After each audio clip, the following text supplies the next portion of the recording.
Halo semuanya, selamat berjumpa lagi dengan saya Bambang Purwoko, BP Channel, yang kali ini kita akan bincang-bincang santai dengan anak muda dari Papua. Mereka yang biasa dikenal sebagai kaum milenial Papua. Siapa saja? Saya kenalkan dulu yang paling kiri dari sebelah sini, Paulina. Ya, Paulina. Ya, kemudian Boy Kiwak, Melianus Wande. Oke, mantap sudah. Anak muda dari Papua jauh-jauh datang ke Jogja, ada yang dari gunung, ada yang dari pantai, ada yang sudah kuliah di Universitas Gadjah Mada, ada yang baru mau masuk dan ada yang masih sekolah. Nah, tapi mereka semua punya cita-cita yang luar biasa dan mengejar cita-cita melalui pendidikan. Kita mulai dengan Pauline dulu. Pauline, ceritakan kamu berasal dari kampung mana, kabupaten mana, dan mengapa sekarang ada di Jogja? Iya, saya berasal dari Kampung Gauda, namanya Distrik Aswe, Kabupaten Mati. Oke. Jadi di kabupaten saya itu ada program beasiswa yang mendatangkan mahasiswanya untuk berkuliah di UGM di Yogyakarta. Karena saya melihat latar belakang ekonomi keluarga yang bisa dibilang buruk, maka program beasiswa itu menjadi peluang atau kesempatan yang sangat baik bagi saya untuk datang ke Jogja sini untuk mencari ilmu. SMA dulu di mana, Pauline? SMA dulu di Kabupaten Mapi. Di KP itu ibu kota Kabupaten Mapi. Ya? Ibu kota Kabupaten Mapi. SMP di mana? SMP waktu itu di Merauke. Merauke. Iya. Terus SD? SD-nya juga di Merauke. Oh, SD di Merauke juga. Baru SMA-nya di KP. Di Mapi. Ya. Oke. Geser sebentar ke Boy Kiwak, pemuda ganteng. Ini saya tahu sekilas saja berasal dari distrik Beoga. Tapi Boy, ceritakan dulu sekolah di mana? SD, SMP, SMA, dan sekarang bagaimana? saya sekolah di Kabupaten Puncak, Distrik Beoga, dan saya juga dari Beoga situ. Beoga itu di mana? Itu di gunung nggak di mana ya? Beoga itu di pegunungan, gunung. Pertama kali saya SD di Milawak, Distrik Beoga, dan kemudian melanjutkan ke SMP Negeri 1 Beoga, lulus dengan nilai yang lumayan bagus, sehingga saya diberi kesempatan dari pemerintah untuk melanjutkan studi saya ke Jogja. SMA di Jogja. SMA mana itu? SMA 1 Depok, Sleman. SMA Negeri 1? Iya, Negeri 1 Depok Sleman yang cukup bisa dibilang kualitasnya bagus, sekolah favorit. Selama 3 tahun, saya mengalami banyak hal, baik, buruk, dan sekarang saya sudah lulus. Puji Tuhan, saya juga udah keterima di UGM dan siap untuk berkuliah untuk menyambut. Di fakultas apa itu di UGM, Boy? Saya diterima di fakultas Fisikpol, prodinya Manajemen Kebijakan Publik. Hebat, luar biasa. Selamat ya, Boy. Ya, makasih. Tapi yang saya ingin tahu waktu SMA, dari SMP di Beoga, perjalanan ke Jogja, lalu sekolah SMA di SMA Negeri 1 Depok ya. Apa kesulitan yang waktu itu dialami, Boy itu? Kesulitannya itu dalam berbahasa, jadi saya juga sulit untuk berbaut, terus sulit untuk berinteraksi dengan teman dari sekelas atau dengan baik juga dengan guru, karena ketika saya mau ajukan pertanyaan kepada guru, karena logat saya atau bahasa saya kan juga tidak nyambung, sehingga itu jadi bahan kendala yang saya harus alami. Tapi akhirnya gimana cara ngatasi itu?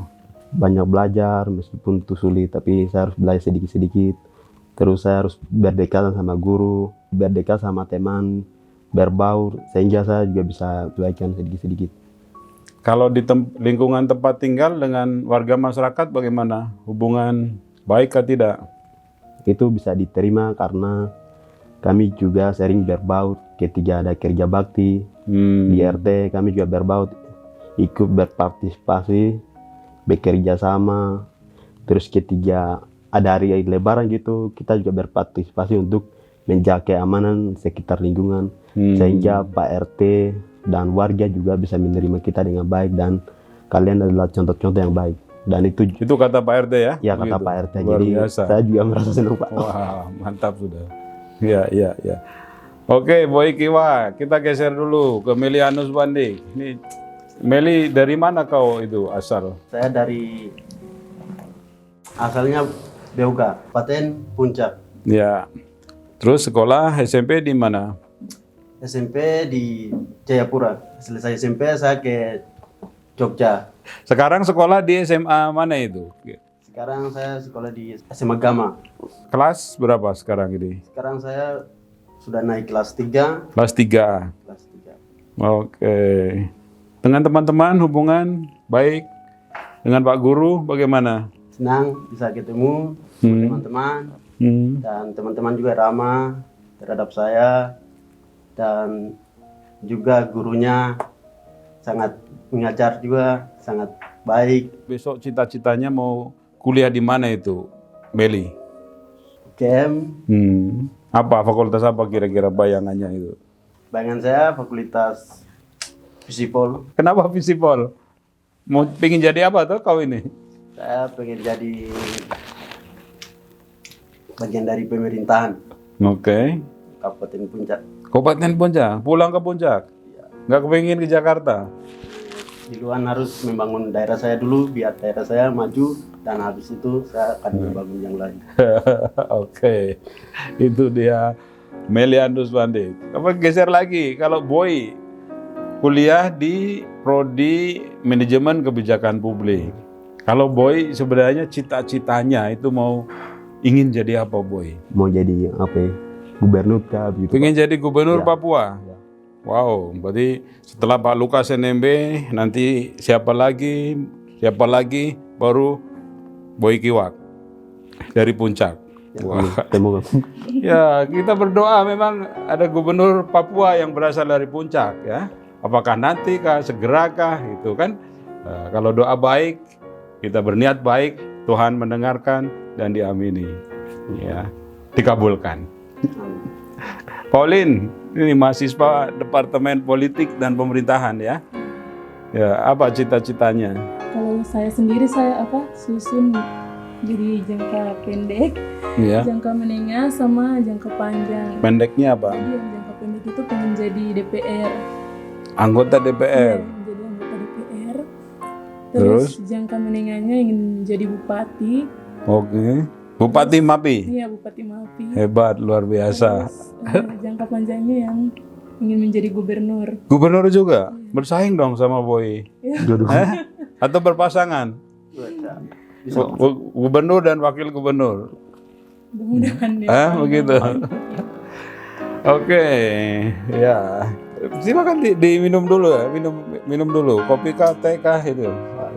Makasih. Ya, diminum dulu santai. Nanti ngobrol santai aja. Kita ingin dengar sebanyak-banyaknya dari anak muda Papua, ya. Baiknya gimana kita membangun masa depan.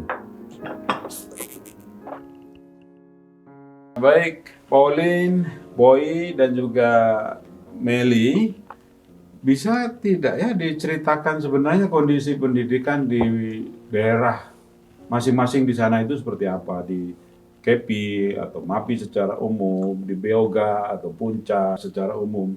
Kondisi pendidikan gimana nih, kesan-kesan umum saja dari Pauline? Kalau yang saya lihat Ya. itu ketertinggalannya di KTSP atau kurikulum itu. Kurikulum ya. Iya, Oke. tertinggal. Itu bukan hanya ketertinggalan yang jauh di Jawa, tetapi dalam Papua sendiri atau kita Mapi, KTSP-nya itu tertinggal. Misalnya dibanding Merauke. Merauke. Iya. Kalau misalnya kondisi sekolah atau guru, karena kan kita sering dengar ya, sekolahnya banyak yang ya bangunannya sudah reot dari kayu yang sudah mau ambruk, guru-gurunya tidak ada. Iya. Kalau di MAPI bagaimana kondisi sekarang ini di sana? Di MAPI khususnya di SMA saya itu memang bangunannya kurang, bangunannya kurang. Jadi itu cuma ada 6 ruangan, Iya. 6 ruangan yang dipakai kelas kelas 1 SMA, 2 ruangan, kelas 2 sampai kelas 3 begitu. Jadi 2 ruangan. Muridnya Terus, banyak. Iya, muridnya, tapi di sekolah saya muridnya tidak terlalu banyak juga. Kalau guru-guru? Guru-gurunya yang punya komitmen itu sangat terbatas. Jadi ada yang datang ke sekolah terlambat masuk mengajar, itu membuat kelas sering kosong. Tapi sekarang ada guru-guru penggerak toh di sana, guru penggerak daerah terpencil yang di semua kampung sudah ada Iya, itu. di semua kampung sudah ada. Kalau Boy, kondisi pendidikan di Beoga bagaimana di sana? Kalau kondisi pendidikan di Beoga atau secara umumnya Puncak itu sangat ketertinggalan. Waktu Atau Boy belum kesini toh, belum 3-4 tahun yang lalu Iya. toh berarti. Ya. karena SD, SMP saya mengalami.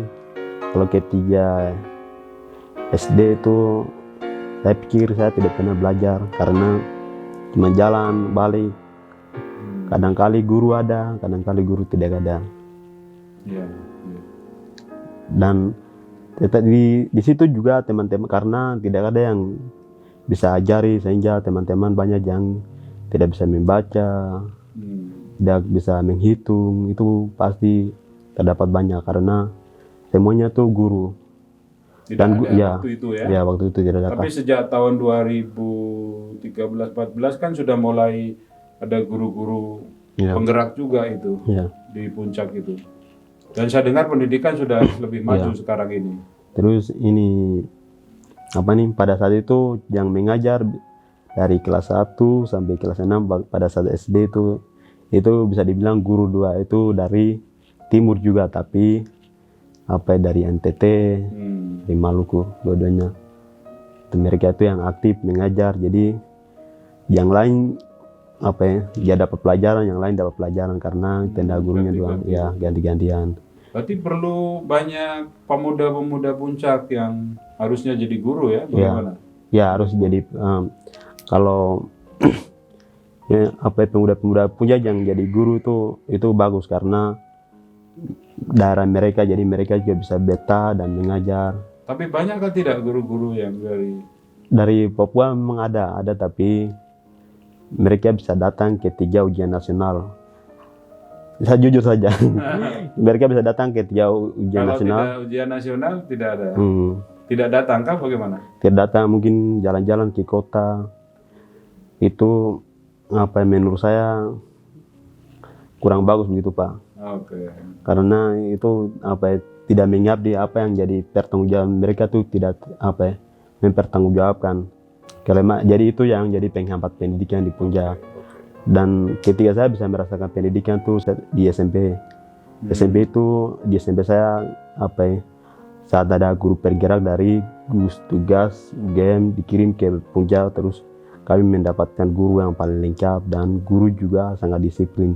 Sehingga pada saat itu kedisiplinnya di sekolah saya tuh paling tinggi. Jadi ketika kita harus masuk sekolah itu 7.30, kalau lewat dari 3 menit 2 menit tuh pasti disuruh pulang.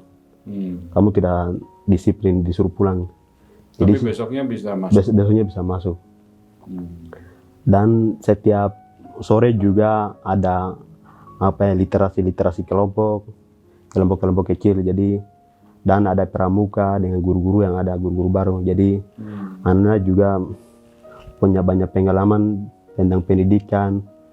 Dan di situ juga saya juga termotivasi karena mereka mengenalkan saya dengan pendidikan yang luas. Dan mereka juga mengajak saya bahwa pendidikan tuh tidak seperti yang kalian alami. Pendidikan tuh sekarang tuh sangat berkembang. ikut ke modern-modern, jadi kalian sangat ketinggalan. Jadi pesan-pesan itu yang saya pernah dengar dan saya juga termotivasi. Mereka bilang di luar sana sekolahnya tuh bagus, tapi di sini juga dengan adanya kami pasti kalian akan berkembang. Itu apa ya terjadi, dan teman-teman saya juga pada saat itu kami juga lulus dengan pengalaman yang banyak tentang pendidikan, sehingga teman-temannya lulusan kami itu bisa sekolah di mana-mana saja, sampai bisa ada yang ke luar negeri, bisa SMA sana. Itu yang jadi kebanggaan, dan kami juga senang karena mendapat guru yang sangat profesional dan bisa diteladani begitu. Jadi yang pada intinya tuh keterlambatan pendidikan sana tuh karena guru-guru yang profesional, guru yang harus jadi teladan tuh tidak ada. Nah itu yang jadi faktor. Jadi guru sangat penting, Pak. Iya, betul. Guru sangat penting. Saya setuju itu. Ya. Dengan adanya guru, semua pun akan berubah. Makasih, Pak. Gitu. Oke, ya, makasih Boy. Meli, bagaimana cerita kondisi pendidikan di Papua? Ringkas saja. Untuk masukan buat pemerintah daerah membuat fasilitas di sekolah-sekolah, kasih lengkap biar teman-teman di Puncak juga belajar dengan nyaman dan tertib. Boy di sini udah 3 tahun ya. Iya. Pauline 2 tahun, Meli sudah 2 tahun lebih, 3 tahun juga. Pernah enggak mengalami hal-hal yang sifatnya ya orang bilang katanya ada ya diskriminasi atau rasisme gitu? Sebenarnya gimana? Ini terbuka ya pengalaman, silakan cerita bebas saja, dan kalau memang ada pengalaman itu coba mungkin ya kita lihat bersama mengapa sampai begitu gitu. Pauline gimana nih ceritanya? Kalau pengalaman saya,